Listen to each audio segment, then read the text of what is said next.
Hello everyone.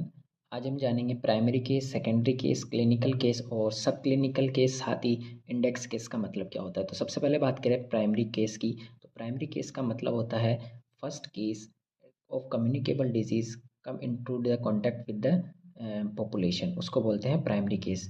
और secondary case की बात करें तो सेकेंडरी केस का मतलब होता है प्राइमरी केस की वजह से जो केस डेवलप होता है उसको बोलते हैं सेकेंडरी केस। और अगर क्लिनिकल केस की बात करें तो क्लिनिकल केस का मतलब होता है जिस ऐसे केसेस जिनके अंदर साइन एंड सिम्टम्स प्रेजेंट होते हैं। और नेक्स्ट बात करते हैं सब क्लिनिकल केसेस की, तो सब क्लिनिकल केस का मतलब होता है कि उसके अंदर साइन एंड सिम्टम्स प्रेजेंट नहीं होते हैं, लेकिन ये जो इन्फेक्शन है उसको ट्रांसमिट कर सकते हैं। साथ ही सब क्लिनिकल केसेस डिटेक्ट होते हैं लैब डायग्नोसिस से।